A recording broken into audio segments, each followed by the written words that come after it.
Halo ayah, ibu, moms and daddies, dan sahabat Harbun dimanapun berada. Saya Dr. Yuda Fadol Arafa, dokter spesialis anak di Rumah Sakit Harapan Bunda. Kali ini saya akan menjawab Q&A dari sahabat Harbun yang sudah diberikan di sosial media Harapan Bunda.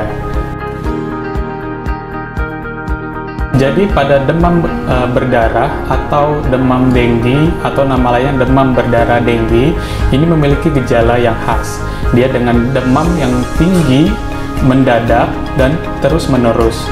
Demam akan berlangsung selama 3 hari, bahkan sampai 6 hari.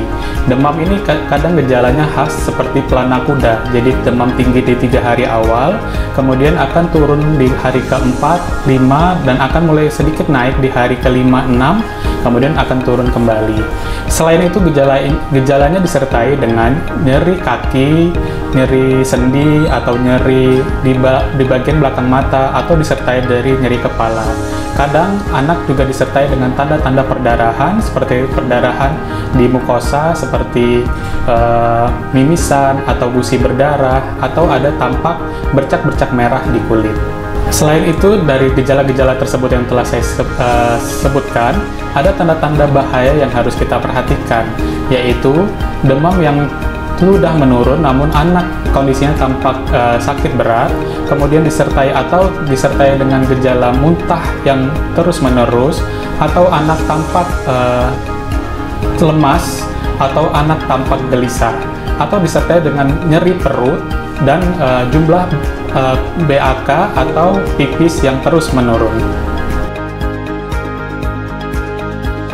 Dalam perjalanannya, infeksi denggi ini akan menyebabkan kondisi terjadinya kebocoran cairan atau kebocoran plasma di dalam tubuh kita, sehingga akan terjadi perpindahan cairan ke ruang-ruang yang kosong. Jadi dari kondisi tersebut, jika dalam penanganannya terjadi penanganan yang terlambat, akan menyebabkan kondisi shock pada anak bila penanganannya terlambat dilakukan. Selain itu, dapat menyebabkan kondisi lain seperti penurunan kesadaran atau disebut dengan ensefalopati denggi, atau dapat menyebabkan kondisi gangguan irama jantung yang dapat menyebabkan gangguan di otot jantung atau terjadi kondisi miokarditis. Selain itu, dapat menyebabkan kondisi gagal ginjal pada anak. Makanan yang dapat memulihkan kondisi DBD pada anak, sebetulnya tidak ada makanan khusus yang dapat dikonsumsi oleh anak. Cukupkan cairan, itu sudah cukup untuk membantu pemulihan dalam kondisi DBD pada anak. Pastikan cairan cukup dengan minum yang sering, dan pastikan juga anak BAK-nya cukup dalam tiap 6 jam. Saat anak sudah pulang pasca kondisi DBD, sebetulnya tidak ada treatment khusus yang dapat kita lakukan. Hanya minimalisir anak untuk dalam kondisi terjadinya kondisi trauma seperti terbentur atau terjatuh.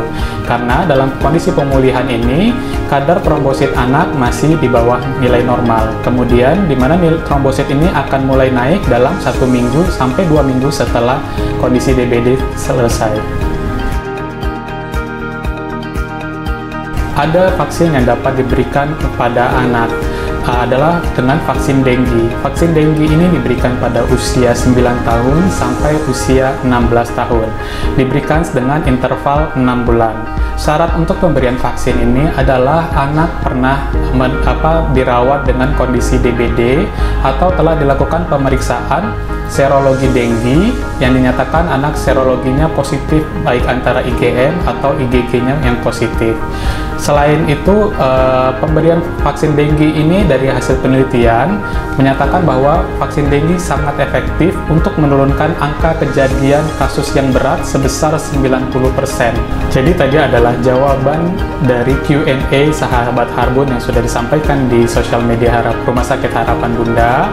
Bila ada tanda-tanda kondisi pada anak dengan demam tinggi disertai tanda-tanda bahaya yang telah saya sebutkan tadi, sebaiknya segera diperiksakan ke dokter spesialis anak di Rumah Sakit Harapan Bunda. Terima kasih.